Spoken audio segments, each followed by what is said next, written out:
Bonjour à tous et bienvenue dans cette nouvelle bulle commerciale à destination des membres de la CPME 31. Aujourd'hui, nous allons aborder le terme du personal branding. Alors, qu'est-ce que c'est que le personal branding? C'est le marketing de soi-même. À quoi ça sert de faire du personal branding? Ça permet d'élargir votre réseau, d'aller chercher des nouvelles opportunités professionnelles, d'être visible sur le social media, sur les différents réseaux sociaux, et également de engager vos salariés, donc ce qu'on appelle l'employment advocacy, de favoriser la fidélisation et de favoriser l'engagement de vos salariés pour avoir encore plus d'expertise, valoriser leur expertise sur les réseaux et donc valoriser leur engagement auprès de votre entreprise. Quelques exemples de personnes qui font du personal branding. Steve Jobs en a fait beaucoup, Michel-Édouard Leclerc également, Edgar Groupiron. Donc on va dire ça c'est les grands mastodontes, mais tout le monde peut en faire. On a aussi des gens plus modestes ou plus locaux, comme Justine Hutto des produits bio Respire, ou alors en local ici à Toulouse, Charlotte Tandou de l'application Willby, qui travaille beaucoup sur les réseaux sociaux et fait énormément de personal branding au bénéfice de sa marque et de son entreprise. Alors, est-ce que tout le monde peut faire du personal branding? Quelles sont les techniques et les outils qu'il faut utiliser? Doit-on se faire accompagner par des pros? Est-ce qu'il y a des agences de personal branding? Cela a-t-il vraiment un effet sur le business? Pour nous éclairer sur ce sujet, nous accueillons Pauline Sarda, coach business, gérante et fondatrice de Step 22, qui accompagne les TPE-PME dans leur développement business avec aisance et agilité. Pauline, bonjour. Bonjour, merci de m'accueillir aujourd'hui. Merci d'être là avec nous donc, pour parler de personal branding. Alors justement, première question, quelle est ta définition du personal branding et j'ai envie de dire depuis quand ça existe pour toi? Alors, la définition du personal branding, en tout cas avec mes mots, c'est ni plus ni moins faire de soi ou d'une personne une marque, en fait, ni plus ni moins. Vous avez voilà, plein de marques, Adidas, Nike, McDonald's, enfin tout ce que vous voulez. Bah, ce sont des marques. Là, on fait d'une marque une personne, tout simplement. Et depuis quand ça existe? Honnêtement, je pense que ça existe depuis peut-être pas la nuit des temps, mais presque. C'est juste que c'était pas les mêmes outils qui étaient utilisés, mais le personal branding existe depuis très longtemps déjà. Alors, est-ce que tout le monde peut faire du personal branding ou est-ce que c'est réservé effectivement essentiellement aux indépendants, aux entrepreneurs peut-être, ou est-ce que les artisans, les kinés, les développeurs full stack peuvent faire du personal branding? À mon avis, complètement. Si on cherchait, peut-être qu'on trouverait quelques secteurs, mais là, honnêtement, pour moi, ça s'adapte absolument à tous les secteurs. Et encore plus, là, les exemples que vous avez donnés, c'est des indépendants, là, notamment. Bon, on aura peut-être l'occasion de parler aussi d'autres choses de ce point de vue-là, parce que c'est pas que pour les indépendants.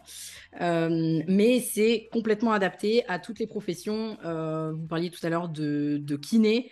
Typiquement, sur YouTube, il y a deux kinés qui sont sur YouTube et qui travaillent leur personal branding, ils ne font pas que créer du contenu, ils travaillent leur personal branding par rapport à leur métier. Et pourtant, on pourrait se dire, bah non, mais rien à voir, pourquoi un kiné développerait son personal branding?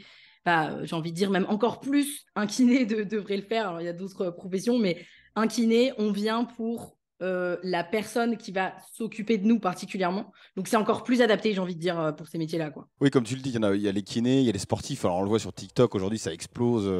Et j'ai entendu une étude il n'y a pas longtemps qui disait que les jeunes de 15 à 25 ans sont à fond dans le sport, justement, parce que ce personal branding aussi de coach sportif, etc., c'est beaucoup développé. Mais c'est très juste ce que tu as dit tout à l'heure, on parlait d'indépendance. Ce n'est pas que pour les indépendants, semble-t-il. Est-ce que c'est aussi pour les dirigeants ou est-ce que des employés des grandes entreprises peuvent aussi faire du personal branding ou est-ce qu'on peut les accompagner à en faire? Alors oui, complètement. Déjà, la première chose sur les dirigeants, mais moi, j'incite en fait et j'invite tous les dirigeants en fait à minimum, si eux, ils n'ont pas le temps, au moins le faire faire par quelqu'un d'autre. Parce qu'il y a tout intérêt pour le dirigeant d'une entreprise à développer son personal branding lié aux activités de son entreprise. Et on a plein d'exemples, puisque tout à l'heure, on parlait depuis combien de temps le personal branding, ça existe. Le personal branding n'existe pas seulement depuis que les réseaux sociaux existent, il existait bien avant. On a Steve Jobs. Hein. Quand on entend Steve Jobs, on entend Apple. Quand on entend Apple, on entend Steve Jobs. Et des exemples comme ça, il y en a plein. Michel-Édouard Leclerc, enfin bref, plein de gens et de dirigeants. Et donc, après, sur est-ce que on peut aussi le faire faire en équipe, j'ai envie de dire, Donc oui, complètement, on appelle ça même une stratégie d'employé advocacy. Et donc, cette stratégie-là, elle est quand même de plus en plus utilisée, mais encore trop sous-utilisée à mon sens. En France, et notamment, c'est beaucoup le cas sur LinkedIn. Tout simplement, vous allez sélectionner 3-4 ambassadeurs de votre entreprise. En général, ça va être... alors, je donne cet exemple-là, mais il faut vraiment voir au cas par cas après, mais je vais quand même donner une généralité pour que ça puisse aider les gens qui vont nous écouter. Donc, en général, on prend minimum une personne du commercial. Vous avez bien entendu le dirigeant ou la dirigeante qui participe à cette stratégie d'employé advocacy. On va avoir un administratif et peut-être un RH. Ça va être souvent le cas. Et finalement, chacun de ces profils vont être amenés à publier du contenu, à développer leur propre personal branding, mais dans l'intérêt de l'entreprise. Et donc là, le gros avantage, c'est qu'on démultiplie complètement la communication et la visibilité. Et en plus de ça, ça a aussi un intérêt pour chacun des employés. C'est-à-dire que ça va leur apporter tant dans leur entreprise actuelle que potentiellement future si à un moment donné, ils changent d'entreprise. Oui, et puis même en termes d'engagement pour eux et de visibilité, c'est qu'on va les voir comme des professionnels, comme des experts de leur secteur, et donc c'est bénéfique aussi pour leur carrière demain. Ouais, complètement. Ouais, complètement. Alors c'est important, maintenant on a bien vu effectivement que le personal branding, les indépendants peuvent en faire, dans les entreprises on peut en faire aussi, et ça peut être le dirigeant, le RH, l'administratif ou alors des commerciaux, on peut sélectionner ces personnes-là pour qu'elles puissent être ambassadeurs de l'entreprise. Mais comment fait-on? Est-ce qu'il y a des agences pour nous accompagner? Quels sont les outils pour le faire? Alors, des agences de personal branding, alors honnêtement, je ne sais pas, c'est une bonne question, mais je pense que oui, il doit y avoir des agences qui sont spécialisées sur le développement du personal branding. Maintenant, comment on fait? On utilise exactement les mêmes leviers que quand on construit une marque. En fait, c'est exactement la même chose.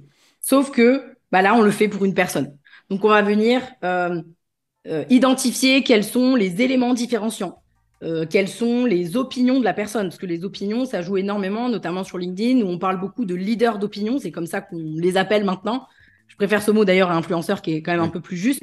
Et donc, on va venir identifier quelles sont ses opinions, quelles sont ses valeurs, quelle est son histoire, et qu'est-ce que cette personne va pouvoir apporter en lien avec les objectifs de l'entreprise. Si on parle d'employé advocacy ou même si on parle d'un entrepreneur, tout simplement de travailler son personal branding de cette façon-là. Finalement, le personal branding, peut-être la seule chose qu'on va pas avoir quand on travaille sur le branding d'une entreprise au sens large, c'est que va y avoir la notion de personnalité. On va devoir donner un chouïa plus de nous quand même que quand on parle d'une marque au sens plus large. Alors nous sommes au DCF, les dirigeants commerciaux de France, donc on cherche toujours à ramener un peu de rationalité et de rentabilité dans nos vidéos sur les sujets qu'on aborde. Donc est-ce que le personal branding aujourd'hui est rentable? Comment peut-on mesurer l'efficacité de ce type d'action? C'est mesurable, c'est quantifiable. On va mettre en place des indicateurs de visibilité. Ces indicateurs de visibilité, ils vont être corrélés à des objectifs potentiellement commerciaux. Je dis potentiellement, ce n'est pas toujours le cas, mais là, c'est ce dont on parle. Donc, il va y avoir tout simplement les demandes entrantes qui vont augmenter, les opportunités qui vont augmenter. Quand je parle d'opportunités, ça va être peut-être des demandes d'apparaître dans des magazines, par exemple.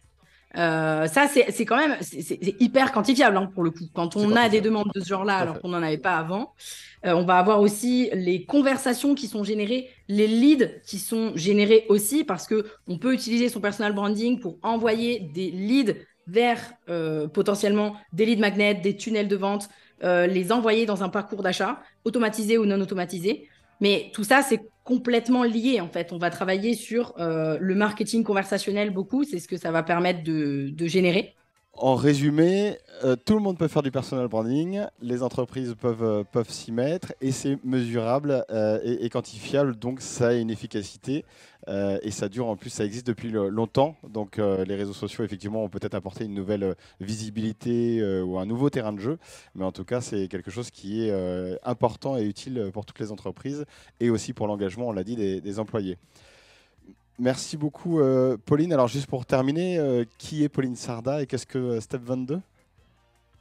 Alors, Pauline Sarda, c'est une entrepreneure qui, voilà, j'ai été indépendante en 2018 et puis mon entreprise a évolué. Aujourd'hui, on est une équipe et on accompagne les entrepreneurs, donc TPE, PME, à développer leur entreprise. Donc, on a des débutants et puis des entrepreneurs semi-avancés où on va beaucoup plus travailler sur le développement commercial, la structuration, parce que nous, en tout cas, on accompagne beaucoup de prestataires de services et qui arrivent là où ils en sont, ils ont l'impression d'avoir fait ça un petit peu par hasard. Et oui, je sais, ça arrive, même si, voilà, Oui, pour en tout cas totalement. les plus avancés. Et donc, il y a besoin de structurer l'entreprise. Donc, voilà, on accompagne les entrepreneurs avec deux accompagnements principalement, les débutants et puis les semi-avancés sur la structuration, le marketing et le commercial. Bon, et TPE, PME, ça tombe bien. Ce sont tous les membres qui composent la CPME 31, des membres et des dirigeants des TPE, PME de différents secteurs. Donc vous pouvez retrouver Pauline Sarda sur les réseaux sociaux, bien évidemment, ou sur Internet, sur son site web. Merci beaucoup, Pauline, pour cette interview. Merci à vous. Merci à tous d'avoir regardé cette nouvelle émission de la bulle commerciale des DCF 31. Pour rappel, nous avons tous les derniers jeudis du mois notre apéro chez Wine Not à l'Union. Tous les premiers vendredis de chaque mois, nous déjeunons au hôtel Compense Cafarelli et vous pouvez rejoindre les DCF. Et chaque mois également, nous avons des événements avec des grandes soirées, avec notre grande soirée estivale qui arrive bientôt au mois de juillet. Et notez dans vos agendas notre future grande soirée partenaire qui se déroulera au mois de novembre 2023. Merci à tous, à bientôt.